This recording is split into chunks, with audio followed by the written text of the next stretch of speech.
This conference will now be recorded. Okay, so today I wanted to cover a few new topics. It might be shorter than 2 hours. We just have a limited amount of material here to cover, but I just wanted to show you some interesting products that are possible with the user interface module. And so the document that I sent out a tutorial document. And I added to the document we had from the other day, and I started out with case number 4 is making custom mosaics. I'm going to show you how we do those. Those are probably going to be valuable for you. If you go down through there, it shows a lot of detail on how to do those.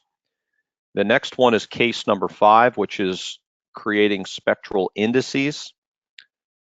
Just what I did there in this document was I spent some time actually describing what each of these spectral indices are. So the common one like NDVI, what is the formula, what are the, how do we understand the numbers behind it and what comes out of that. Things like a water index, a burn index, enhanced vegetation, and why you might want to use EVI. So there's a number of indices in here that are possible from the data cube. And all of these are just simple band math that you take the band information from the Landsat. So for instance, red, green, blue, near infrared, shortwave infrared, and you create these difference ratios, and each of those has a particular meaning and allows us to decipher some land information. There's also an NDVI anomaly and a fractional cover product, which is also quite interesting as well. So there's a few issues with some of these products right now on the user interface. For some reason, I am having some issues with NDVI, both the actual index as well as the anomaly product. I'm not sure what's causing that, but our team is looking into that, and we'll have that resolved. So I can show it to you in another similar user interface, and I'll demo it over there. But just so you know that your user interface might have a few issues with NDVI. So I wanted to start with the one that I think would be valuable to you, and that is how can you create a product called a custom mosaic, which when you go to your user interface initially, it looks something like this. This is a slightly different one. I'm using this one just for demonstration purposes, but I'll be jumping back and forth between these two tabs. This one is your user interface for the African Regional Data Cube. You see that at the top. This one is a different data cube interface, but just to speed things up, I'm going to show a few tools from here. But when you get there and you go to General, you'll see something called Custom Mosaic. Then you'll be able to pick your cube. So this is just a sample cube. And when you get to this point, this is where you're creating a custom mosaic. And what you will see in the document is I go through all of the details on what is meant by a custom mosaic. And by a mosaic, we mean it's a time series product that's combining several scenes in a stack of scenes, and it's taking out what would be called perhaps the best pixels, where it's removing the clouds and it's creating a new spectral representation of the underlying data based on some mathematical combination of the scenes below it. So I'll show you a bit more what that means when we run a sample case. But basically what you will do is when you set this up, you will come to your area. Let's say this is Tanzania. This one's a bit different right now. And I'll pick a satellite that I want. I'll pick a mosaic type. I'll just do a true color. That's what just gets shown on the screen. I'll do a most recent pixel, and I'll pick a little region here, and I'll do a time. Let's say I want to create a mosaic for 2010. I pick the starting date. It automatically increments to the ending date 1 year later. So just be sure that you have the correct dates. And then when I submit that, this will get running and it'll create a mosaic. So this one here, I'm just running separately. I'm going to jump over and show you this is what it looks like when it's done. But let me go back to yours because I ran some cases here. So I'd like to ask one question of your group before we get started. Do you use any GIS tools such as ArcGIS or QGIS for interpretation of satellite data? Are these tools that you're familiar with, ArcGIS, ArcMap, or QGIS?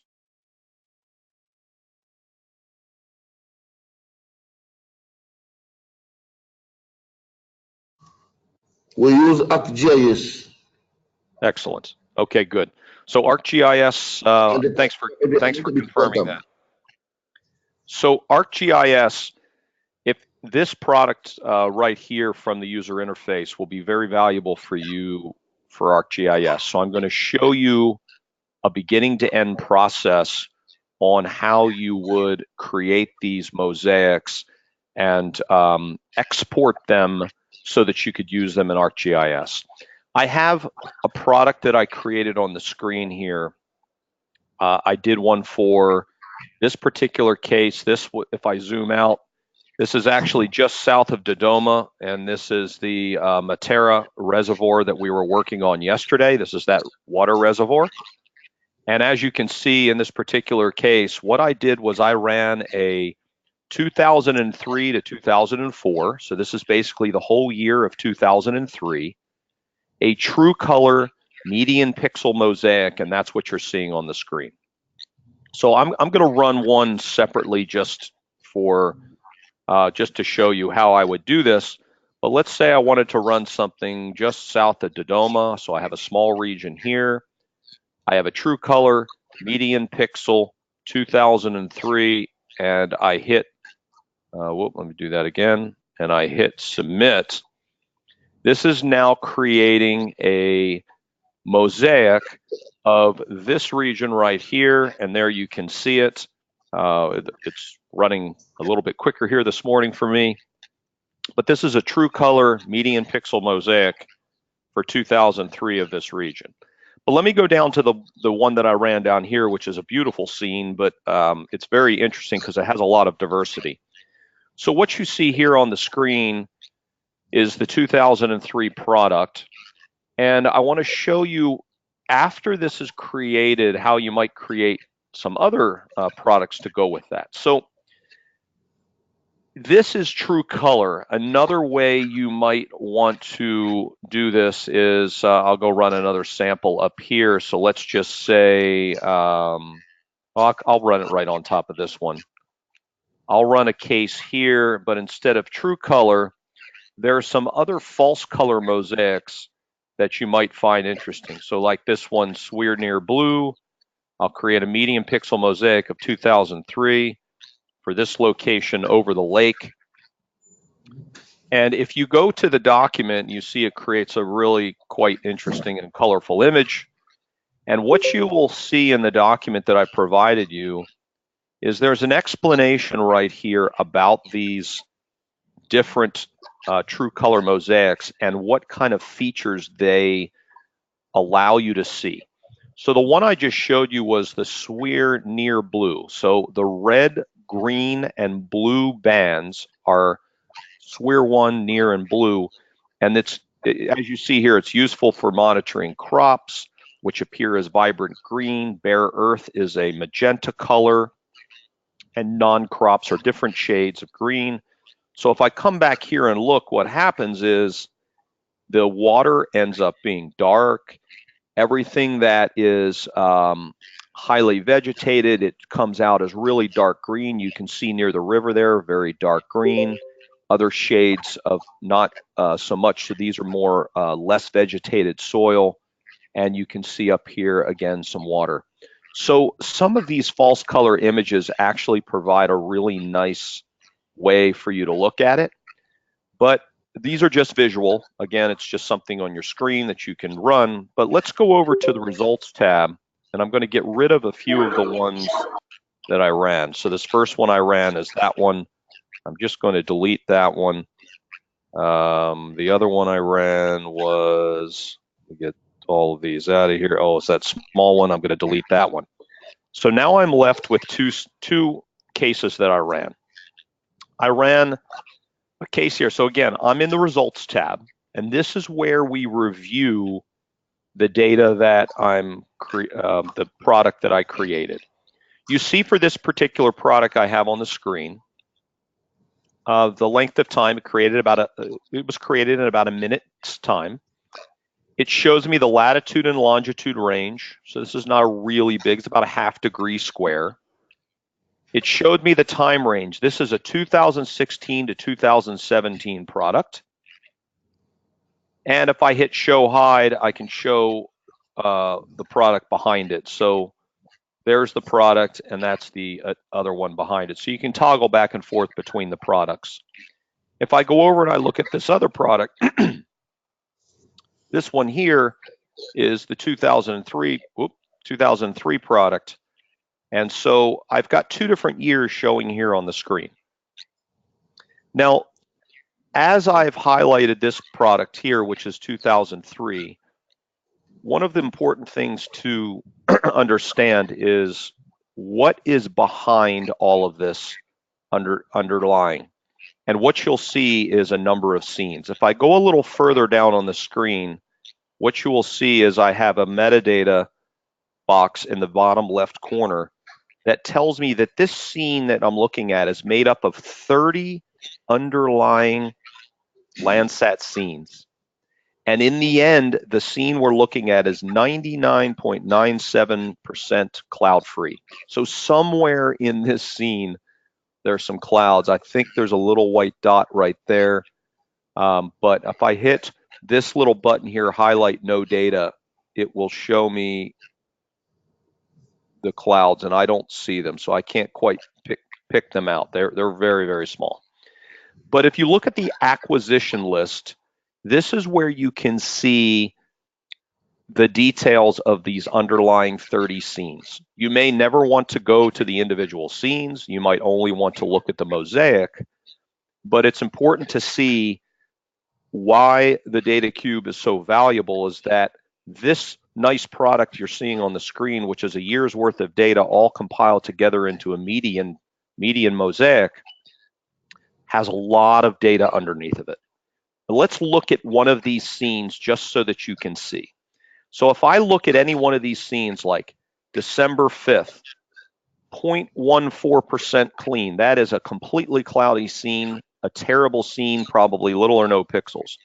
Well, here's a scene in November of 2003 that was 40% cloudy. Let's look and see what that scene would look like. So what I'm doing is I'm asking the tool now by loading that scene. You see it loading down here. It's loading the single acquisition from November 28th of 2003 into this block. And what we're going to see is, remember, it was 48% cloudy. And look at that scene. If you are going to use that scene by itself, it would be a terrible product, right? There's just absolutely nothing. You might get a little bit of clarity around the lake and a few good clean pixels, but look at the number of clouds in that scene. Not very good at all. If I come back to the results tab, I can go back to the query that I made here, which was, there it is, 2003. So let's go back to that one, and I'll just delete that single scene. I'll bring back my scene here. And so I'm back to my original 2003. Let's look at one other scene just to get an idea of what's behind this. Now, typically, you might never want to do this. Here's a scene that's 80% cloud free in November of 2003. Let's see what that one looks like.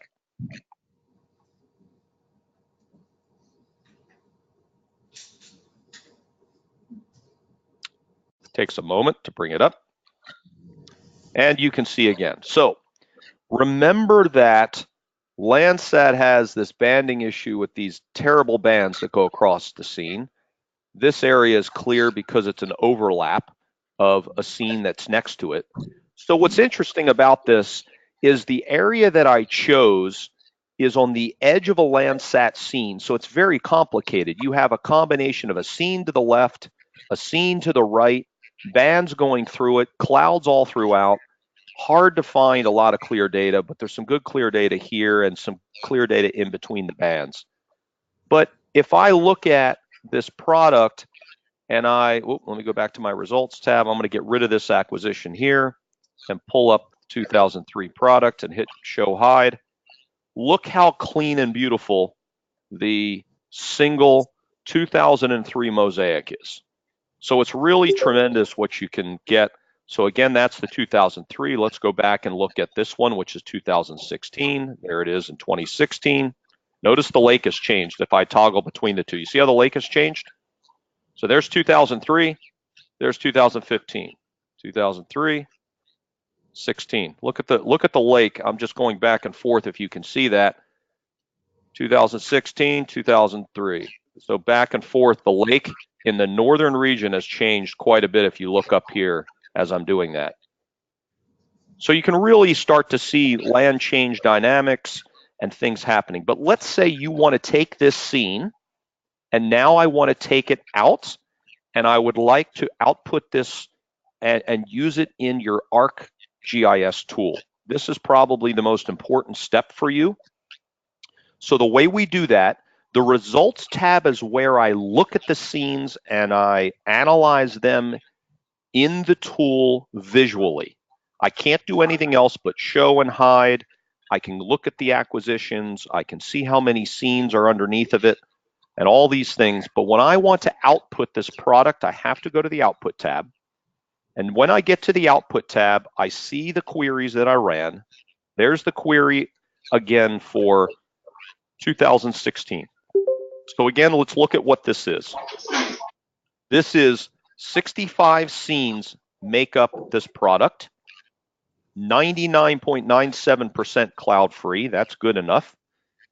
It is made up of data from 2016 through 2017. So basically the year 2016. It's a median pixel composite, so it's the middle value of the bands. So just to remind you what a median is, if you have a stack of 30 scenes and it looks at each band individually and it says for all of the red bands, for all the red band values that are cloud free, I'm going to take the middle value. And so that's what the median is. And it's a decent representation. It's not perfect, but it's pretty good. A lot of times you might want to run something like a maximum NDVI or a minimum NDVI. So if you want to enhance the vegetation and look at peak vegetation, you'll want to go to the filter over here and instead of median, pick a max NDVI. And that will give you a maximum vegetation product. So again, let's come back to the output. So let's say this product, I would like to output it. The first thing you have to do, you have to make sure that you click on the product you want. So it highlights the one you want, and here's where you download it.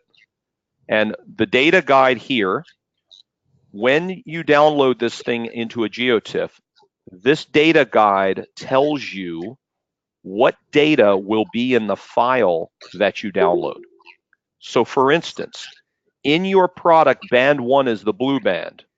Band 2 is green. Band 3 is red, near infrared, SWIR 1, SWIR 2. So there's your 6 bands of data. It includes a CF mask, which is a cloud mask, and a satellite mask. It includes a timestamp, so you will know for every pixel in this scene exactly when that pixel, where it came from. And it includes the date of the acquisition per pixel. So if it's a median, it's going to pick a representation somewhere in the middle. So it's going to be a little bit of a real product, whereas the other one is more synthetic. So some of the other products are not necessarily, the timestamps are not as representative. So how do I download this? I've got a few options here in the download menu. I can download the PNG file, which is the image you see on the screen right here. That's something I use for presentations. Time series animation, we did not make an animation here. I can show you how to do that later, but this is the valuable one right here, Mosaic GeoTIFF. So if I click on that Mosaic GeoTIFF and I click on download selected, it will automatically, I'm not going to do it here because it's a larger product, but it's automatically going to start a download process to create a GeoTIFF file with these layers in the file onto your local drive. So I could do that for that mosaic.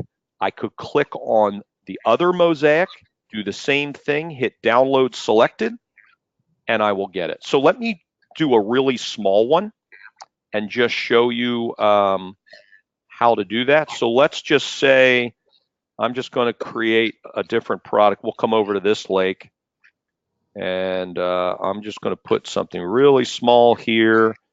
I'm going to create a median pixel mosaic for 2016, and I'm going to create a median pixel mosaic for this little location here.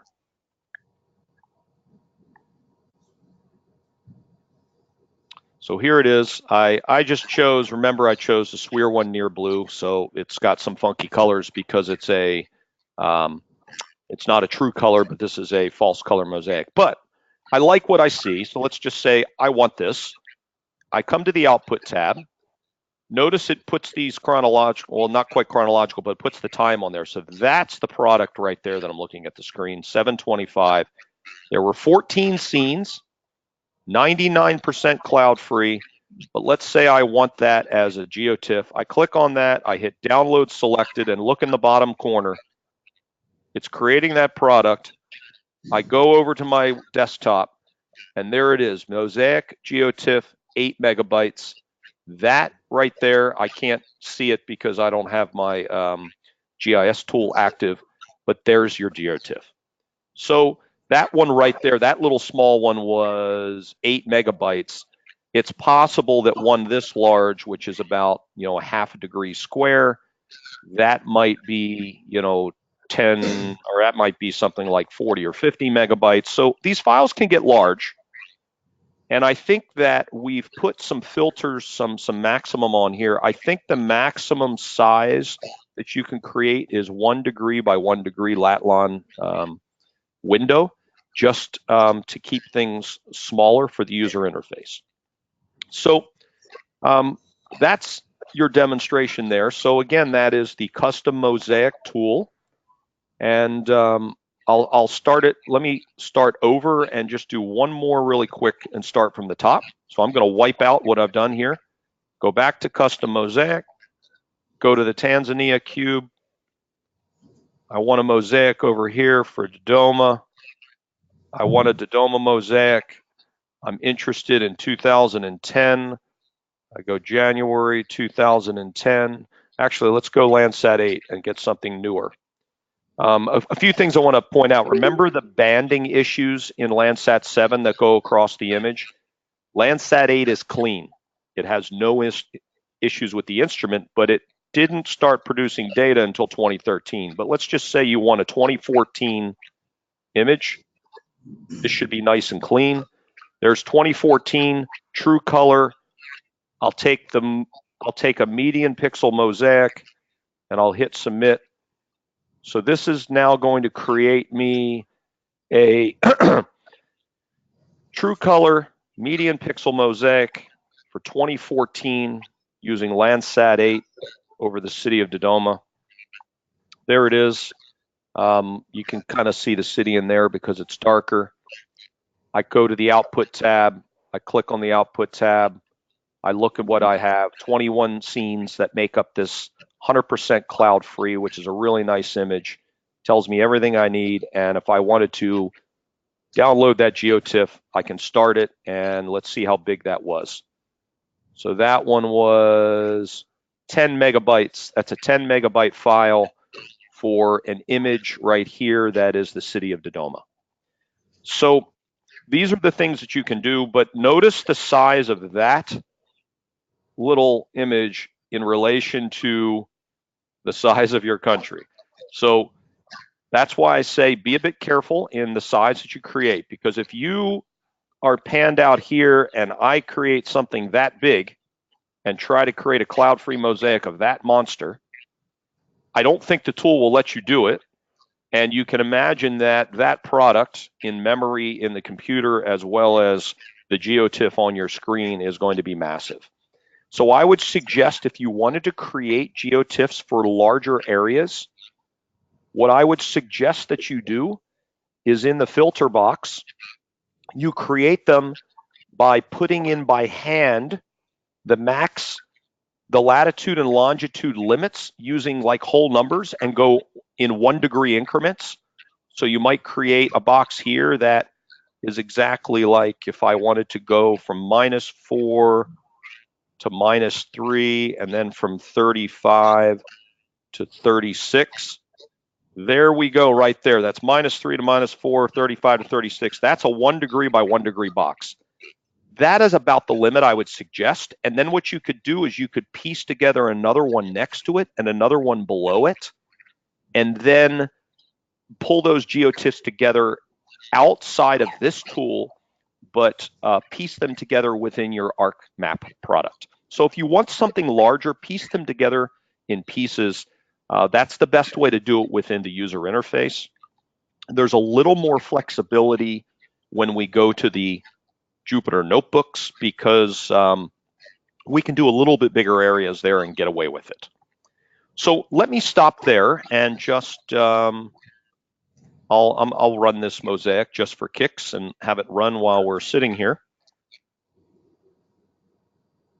But are there any questions at this point? I just wanted to walk through this with everybody, and I'd be curious to hear if there's any questions you might have. No question?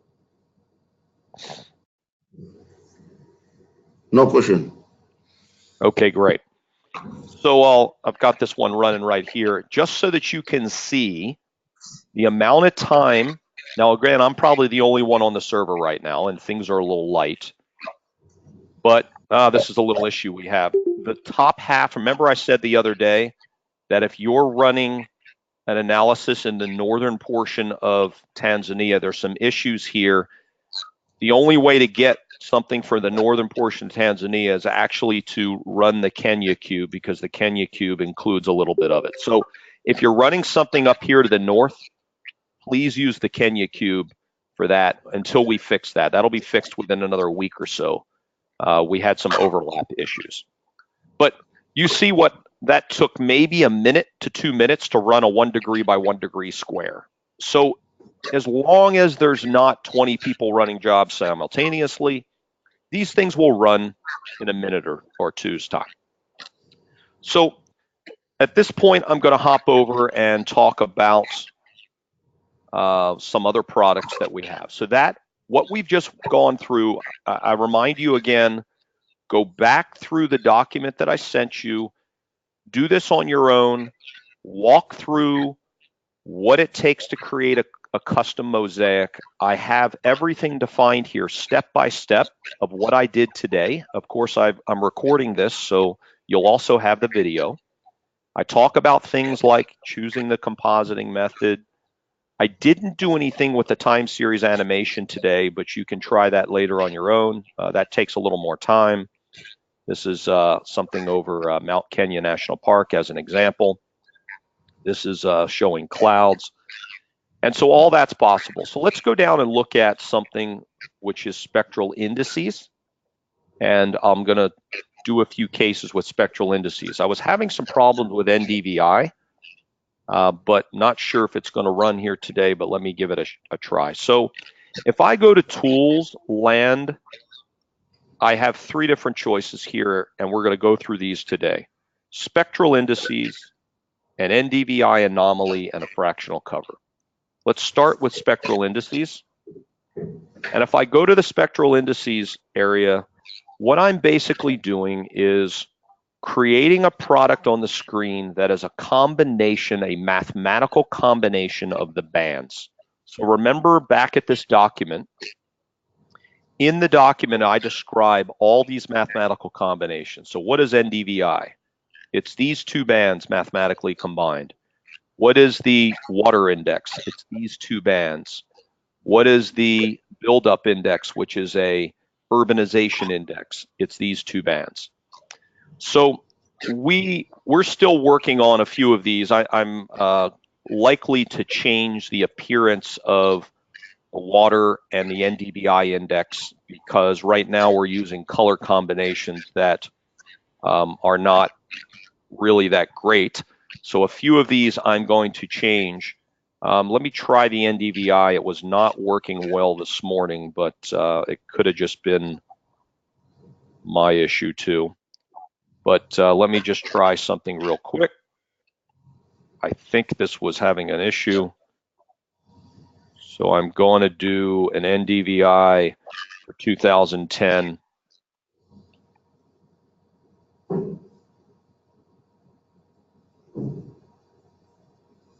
Yeah, there's some issue happening with NDVI, but when we fix it, let me go over and run it on another case where I know that it's running. So I'm going to go over here and do spectral indices. I'm going to pick a cube here in Bangladesh, and I'm just going to show you how this runs.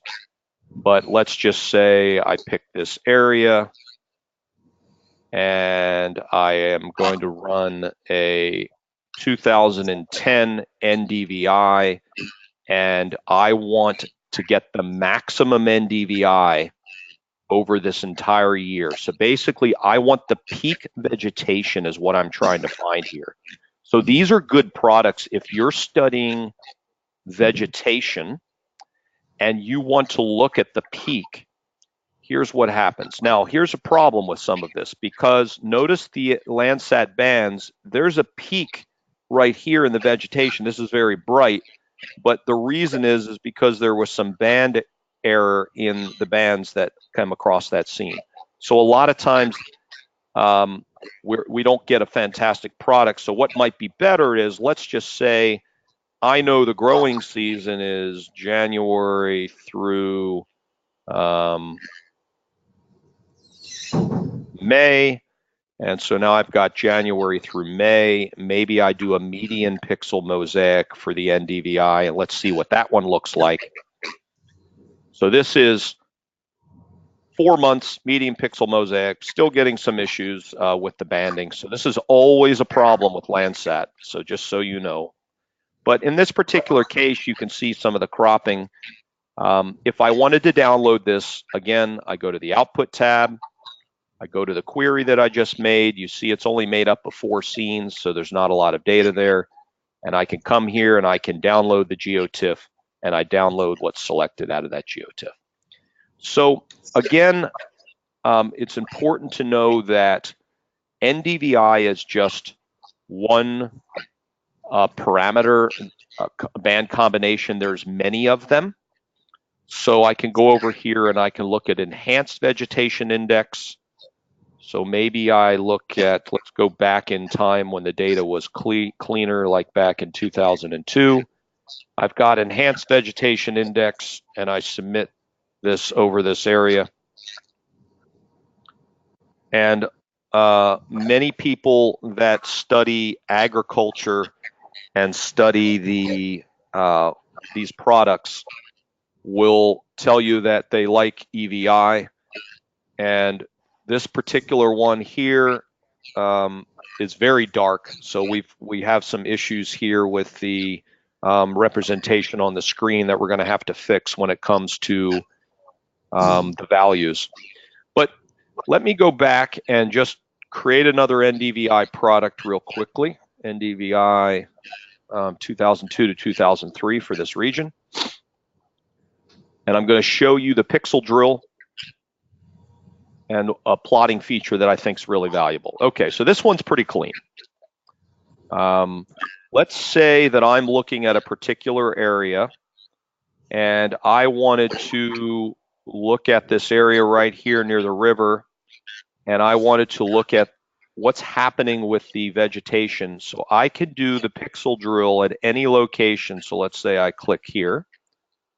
It's generating plots for that particular area. And let's go to the right and see what they are.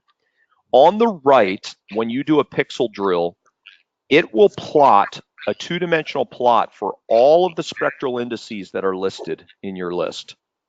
So what you get over here to the right are all the spectral indices plus the cloud mask at the bottom. So let's go, and I'm going to go to the bottom and look at NDVI. So here's the NDVI.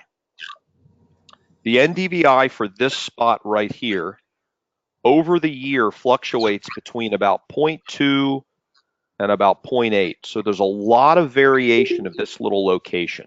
This is probably a grassland that at certain times of the year, here early in the year, is fairly light in vegetation. It starts to green up a bit in the spring. That's probably an anomalous one. There's probably cloud contamination that caused that. And then it peaks. It looks like it peaks here late in the season around October, November. You get several in the 0.8 range, and then it drops back off again in the wintertime. Some of these values, again, if there's any cloud contamination, it's possible that's what happens. If you look at Enhanced Vegetation Index, remember we were looking at the EVI and it was really dark? The reason it was really dark is because of this one spurious data set. And so this is something we're going to have to fix because the plot that it created actually took into consideration this number of minus 150 or 120, which is not a realistic value for EVI. So Andrew, if you're listening, we'll probably have to look at how to cap those out. I have some numbers for you to fix that. Here's the buildup index. So this is a buildup index that's looking at whether we have urbanization. There's no urbanization because if the NDVI was greater than 0, we would have urbanization. So an NDVI that's negative means it's vegetated. This is a soil adjusted vegetation index, which you notice looks very similar to NDVI, but it's got a broader scale and it adjusts for soil moisture. So this is another thing. You can go read in the document why people use SAVI versus NDVI, but you can see that. And so there's a number of things. This is a water index, which peaks out with the water index. So again, I'll go back to the document here that describes these indices. And you notice they're all combinations of bands, mathematical combinations of bands, all of these mathematical combinations can be done with your ArcGIS or ArcMap tool. If you download the GeoTIFF product, you will get all the bands and you can create any one of these indices mathematically within your ArcMap or ArcGIS tool. So it's really not necessary to create this product on the screen and download just this single product that you see here, when if you created a nice clean GeoTIFF of this image, you could create any number of these spectral indices because they're just mathematical combinations of the bands. Now, there are some other products that I think are really fantastic that you cannot create easily from the GeoTIFF. And so let me go show you those. When you go over here, I'm going to skip the NDVI anomaly, which is having some issues that we're going to fix. And I want to go to this product called Fractional Cover. This product is really a fantastic product. And I'm going to talk a little bit more about what it is. So if you go into the document, pardon me just for a minute.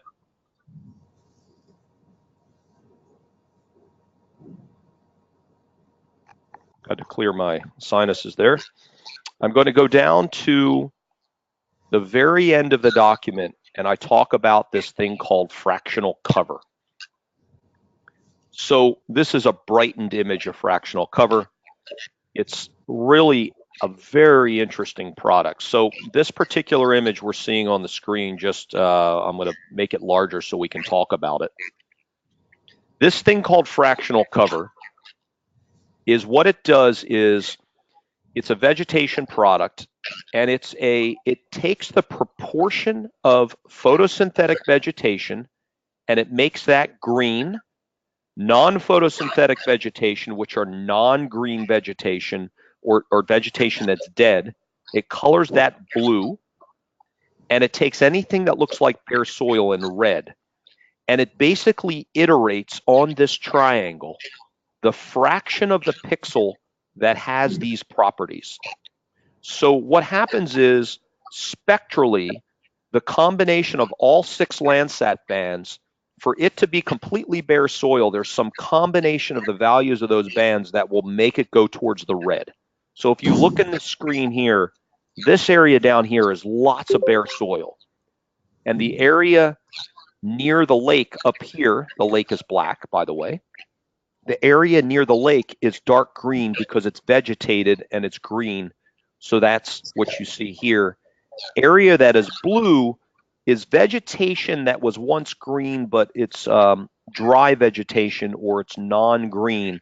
And you see that's what happens. So you get this really neat contrast between vegetation near the lake, green, blue vegetation, which is dead vegetation or non-photosynthetic, and bare soil.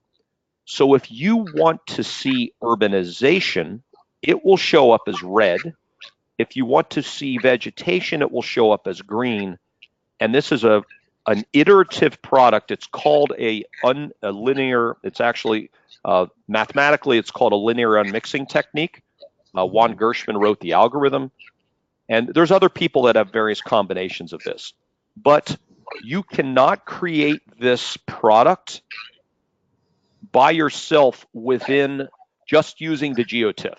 This is a product that has to run a separate algorithm to create the product. So I'm going to show you what it looks like and allows you to download it. But it has some really valuable products that's quite interesting. So let's look at something here, which is I'm going to run a case here, which is, hopefully this won't be too big, but it's Dodoma in the city and Lake Salunga on the left. So we now have a combination, let's just do it like this, a combination of urban areas, water, and likely vegetation between the two. And let's go back and look at 2002, because I know it's clean, doesn't have any Landsat issues. So this is the year 2002. I'm going to create a median pixel. Oh, actually, I don't think I could do median pixel with fractional cover. I think it's most recent. If I go back here, I talk about fractional cover. No, actually, it might be possible to do median pixel. Median pixel, Landsat 7, 2002 to 3, fractional cover product. Let's see what we get. Now, this one takes a little bit longer to run. Might take a minute or two as we sit here and wait. But again, when you see this product and this image, it's really quite impressive when you start comparing 2 different time periods visually. A little too big. It doesn't seem to be running. Let me do most recent pixel and pick something a little smaller. If you get that error, the unhandled exception, it probably means your analysis is too large and it was having some memory issues. So Andrew, I hope you saw that. You can try to reproduce that thing I just ran there with the unhandled exception. So if this one, got it. So if this one runs and finishes, we can look and see what we get. So it's a little dark, but here's what's happening. This is the area, it's a little dark on the screen, and this is something we're going to work on to lighten up these images. Because this image you see right here, I actually took it off the screen, took it into Photoshop, and brightened it up substantially. And that's why you see some really nice colors and contrast. This is something we're going to do here with our user interface to make it look a little cleaner. But notice this area, this is around Dodoma. And if I look, the red area around Dodoma, these are urbanized areas that are red. Notice everything in blue. In blue, it's telling me it's non-vegetated. So there is not a lot. My guess is around the city of Dodoma, as you move outside of Dodoma, it's very dry land, that there's not a significant amount of vegetation close to the city of Dodoma. If I come over here and I look near this lake and I do the same product over here for Lake Salunga, I think we're going to get a very different answer. So let's try this one. So again, we'll brighten this up, but if I zoom in, you can see this area just north. Here's the city of Dodoma. You can actually see some areas that are roads. And whoop, it had another problem there. Do you see that, Andrew? That was a pretty small area. I had an unhandled exception.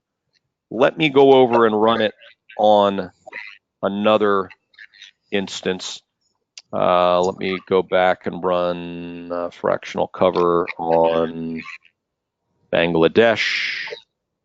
I'm going to run it near a city. So this is Bangladesh, where I'm going to run near a city and see this combination. You're going to see things that are water, urban, and vegetated all in one spot. So let's do most recent pixel, Landsat 7. I'll go to 2002. I'm just doing this in another user interface just for interest in time. And so again, this is Bangladesh, very green, very vegetated, very tropical, but it's going to give you an idea of what you can see in this fractional cover product, which I really think is a fantastic product. And if you're just comparing two scenes, 1 year versus another year, you're going to see a lot. So look at the depth of detail now in this product. Again, it's not very bright on the screen, but I think you can get the idea of what it looks like. There's the city. The city is urbanized and it's red. It's very easy to see.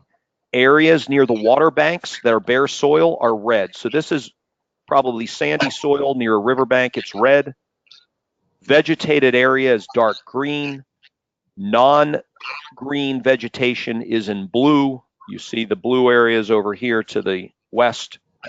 It really provides a nice way. So when you run this, and if you ran it for 2 different periods of time, so there's 2002. Let's run this again, same exact time, but I'm going to run it many years later, and I'm going to run it in 2017. Let's see if this one runs. I'm not sure there's enough data there.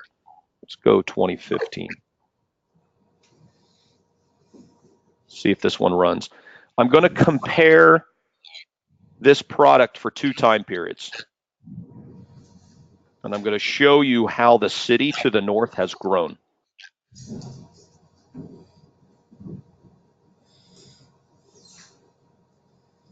Here we go. Now, I'm going to do this, I'm going to go to the Results tab, and I'm going to toggle between the 2 Results tab by hitting Show Hide. And let's make this bigger on the screen, and hopefully you're going to be able to see this. So you could do this for any city in Tanzania. And by the way, like I said, we're having a few issues with the unhandled exceptions and some runtime issues. We will have those resolved. I'll send an email out to the group when those are resolved. But I want to show you what can be done once this is ready. So again, I ran 2 scenes.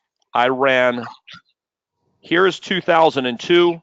And I'm toggling between the show hide because it's toggling between these 2 products. But look on the screen, the city to the north. Here's the city to the north in Bangladesh in 2002. There's the city in 2015. 2002, 2015. Remember, fractional cover red is bare soil, but it also is a sign of urbanization. And look how, number one, how much vegetation there was in 2002 and the little urbanization, and look at the difference in 2015. Urbanization has expanded significantly and the vegetation area has reduced significantly. Look at the difference between the 2. Look at this area to the right where there's a road that has gone through here, and all this area has grown and this city has grown. Look at the big difference between the two. Pretty significant if I just toggle back and forth. So in terms of visual interpretation, I find fractional cover products as really nice, very valuable to see land changes between two time periods visually. Does a fantastic job. Mathematically, I'm starting to work on a number of algorithms that when we get to the Jupyter notebooks, and I'm going to demonstrate some of these for you tomorrow when we talk about Jupyter notebooks, there's a lot of power in the details in the Jupyter notebooks because I can create a threshold product for fractional cover that puts a threshold on the red value of fractional cover, and it will allow me to mask out what has changed in terms of urbanization. And I can show you some really fantastic products that just are based on fractional cover masking, and it does a tremendous job in looking at deforestation and urbanization growth using fractional cover. So I'm going to stop there, and we're going to take some questions.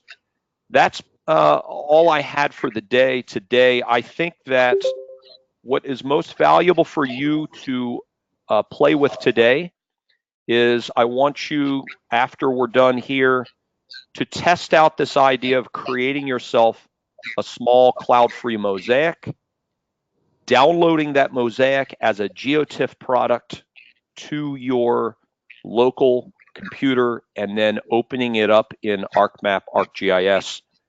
That would be a very valuable thing for you to do today. Give us a day or two to fix up some of the issues with the spectral indices and fractional cover. We'll have those resolved for you so that it runs a little bit cleaner. And I'd like to end there today and take any questions. And thanks for your time. I hope that was clear, and I hope that was a valuable review of the information.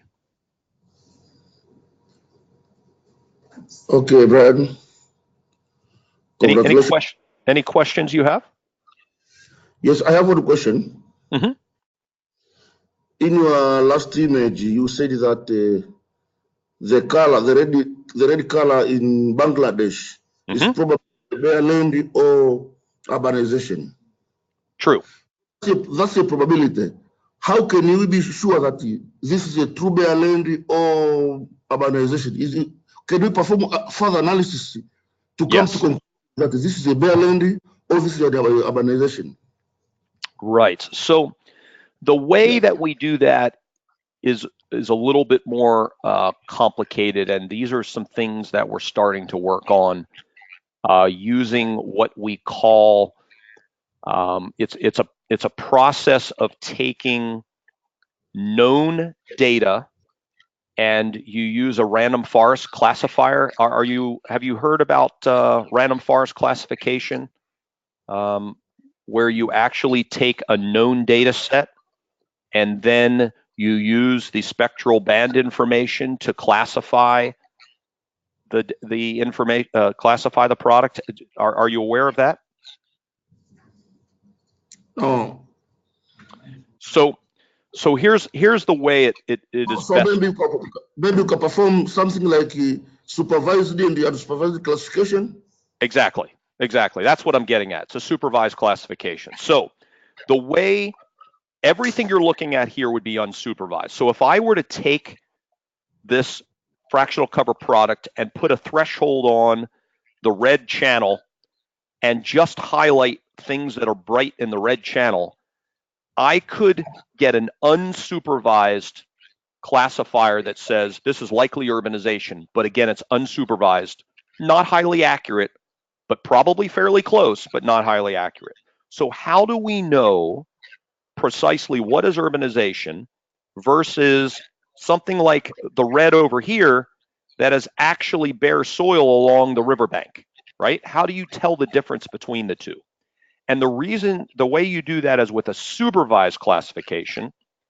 So one way you could do that is, let's say you took a product like this, a fractional cover product, and you had a map for the same year where you knew what was urbanized, you knew what was water, and you knew what was vegetation, and you knew what was sandy soil.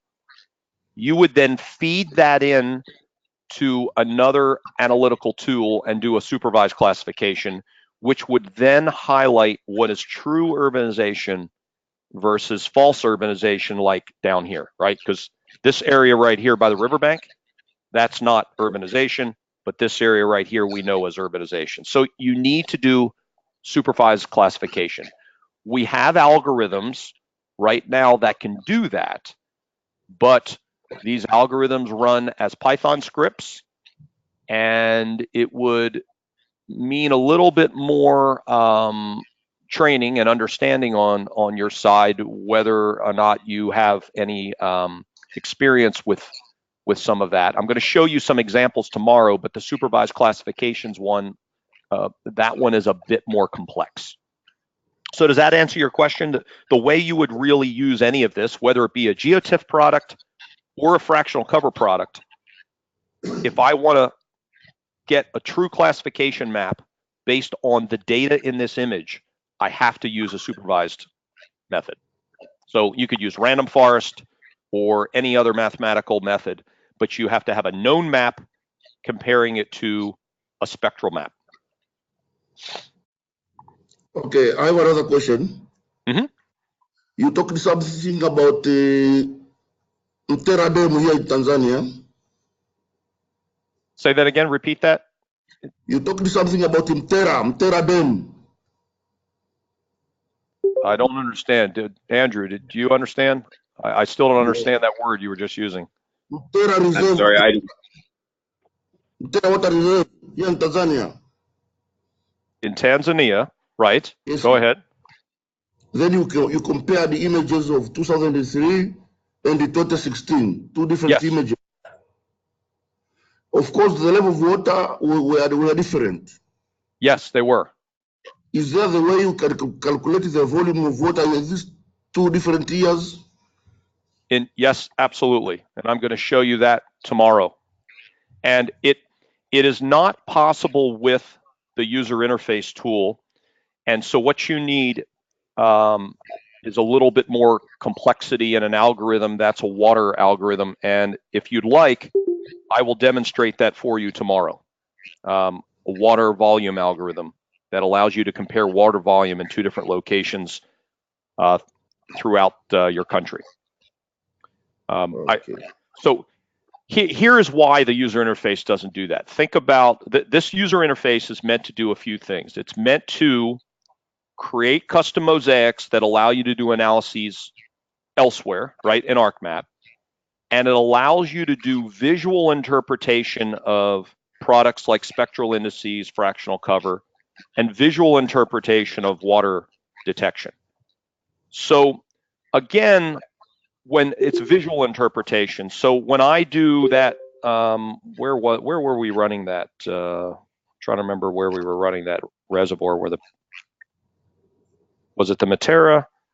I forget where we ran that, but in any event, but oh, I know we were running that over in Bangladesh, but we were looking at a change in actually it was the Matera reservoir. Now that I think about it, we were running the Matera reservoir, and I was running the water detection tool.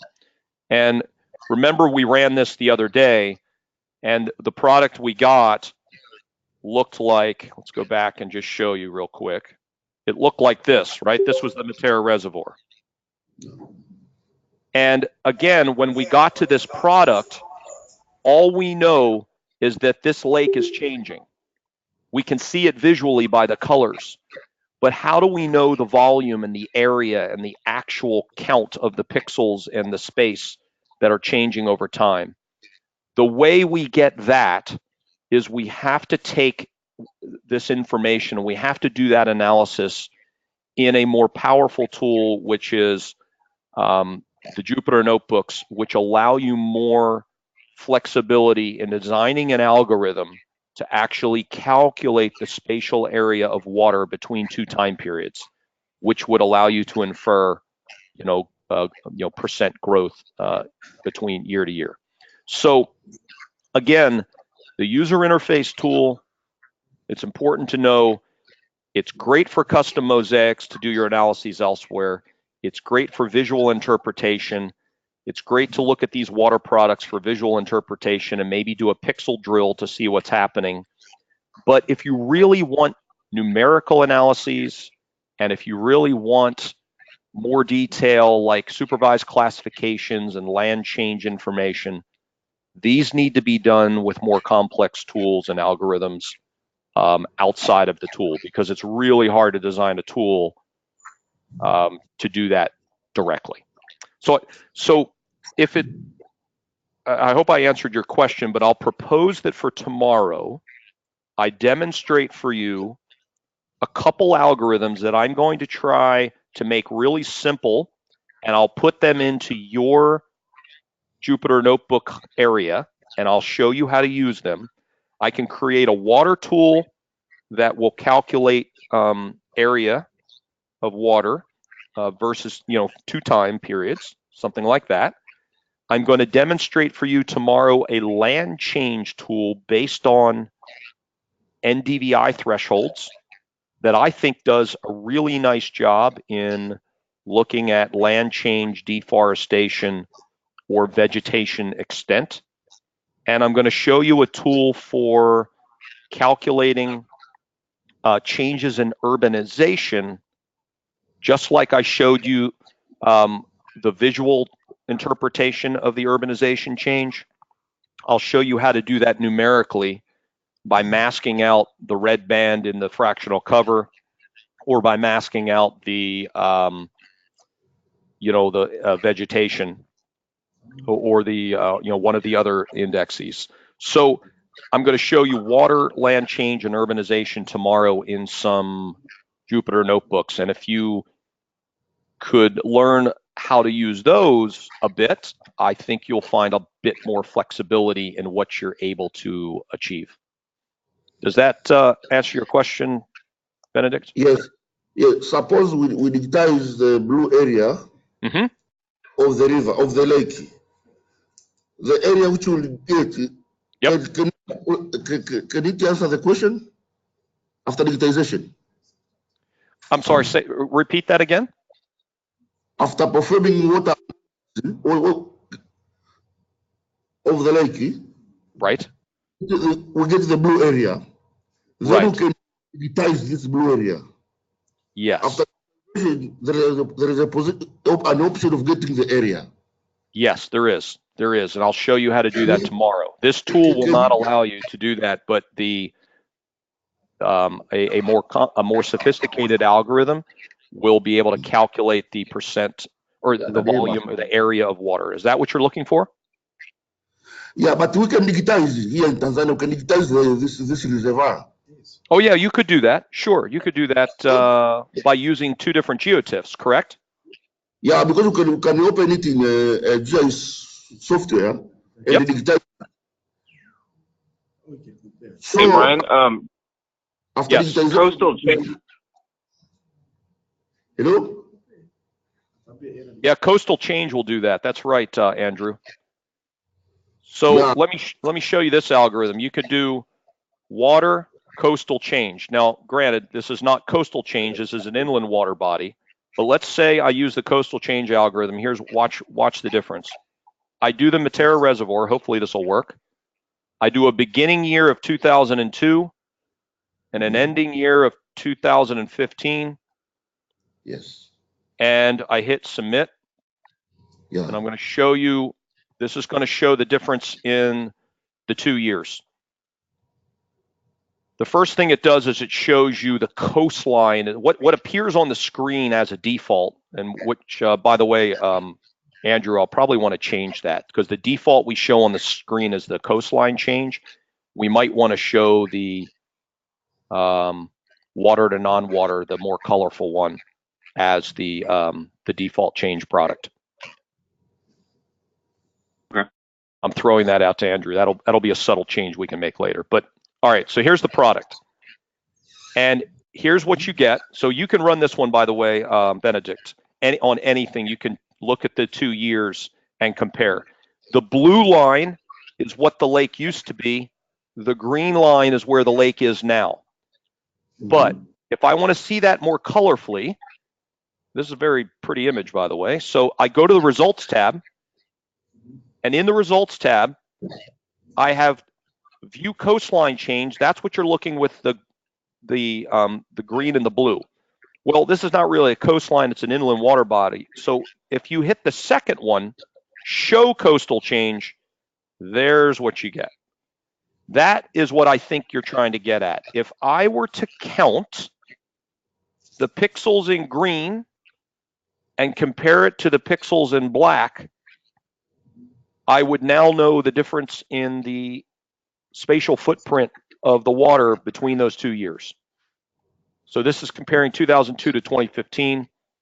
So this particular lake grew, Matera Reservoir grew quite significantly in these 13 years. But you can see individual changes going from year to year very similarly. So if I just wanted to go back, let's say I go back and I run this thing for, instead of 2002, I just go 2002 to 2005.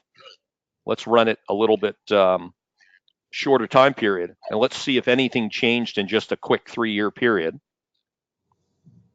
So again, while this is running, the image you're looking on the screen again it's a visual output. I don't know, Andrew, if you output that in terms of a geotiff, Andrew. I think doesn't it just give you the band information? It's not, is it giving you the information about what's green and what's black on the screen?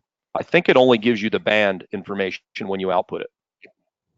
I think there's a way to download the delta, but I'd have to look. So this now is the 2002 to 2005. So there's also a significant change. Remember, I was looking at this one right here. There's 2002 to 2015. There's 2002 to 2005. What it's showing is, let me get rid of the one that's, we'll get rid of that one. The 2002 to 2005, this reservoir had all of its changes way back in probably 2003 or 4, or is when the reservoir changed significantly. So if I look at, let's go and do a more recent. So if I go just 2013 to 2016, let's see what that one looks like. So I will show you tomorrow how we have an algorithm that actually calculates the percent change in area. It'll calculate the difference between what you see on the screen as black, which is the lake as it was, and green, the lake as it is today. So you'll be able to go to various lakes throughout your country, like Manyara, which has changed quite a bit, and start to see changes in water volume over various time periods. So let's look at this one. This is just comparing 13 to 16. So here's 13 to 16. There's some change in there. So this one is 13 to 16. So there's some change in there as well. Now, 13 to 16 says, I think the red, Andrew, is land to water, and then the green is water to land. So we have to go back and look at what's actually happening in these two time periods, but we can do that separately with a different analysis.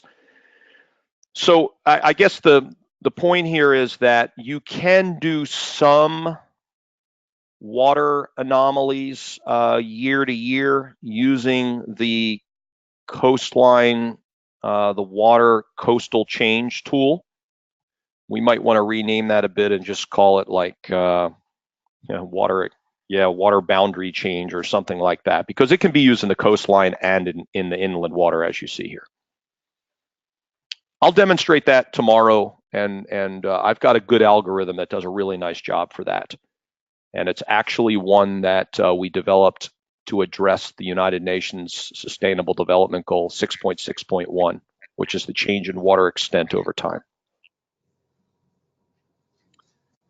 Any other questions? So tomorrow I'll show you water, land change, and urbanization in Jupyter notebooks. And they may be, you might find those a bit complex to play around with, but if you're willing to give it a shot and change a few lines within some code, you can really do quite a bit more and have a lot more flexibility and power within those algorithms. Okay, thank you, Brad. No more questions. Okay.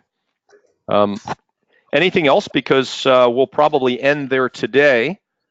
And I would ask you all to go give it a try, create a few cloud-free mosaics. I know it's the end of your day there, but maybe tomorrow morning, create yourself a few cloud-free mosaics. Make sure that you can open them up and that they look good in your ArcMap tool. I think that would be quite valuable. Okay.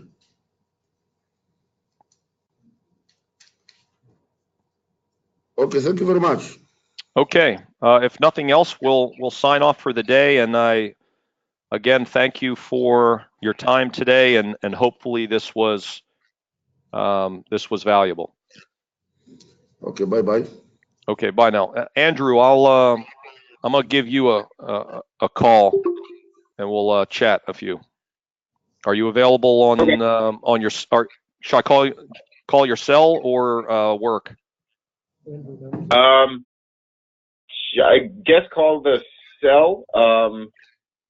I don't know if it's easier to do a GoToMeeting, but call my cell and we'll figure it out. Actually, I'll send you a link. We'll do a quick GoToMeeting. Okay, sounds good. Thanks, appreciate it, man. All right, bye everybody. Bye. Bye, everybody.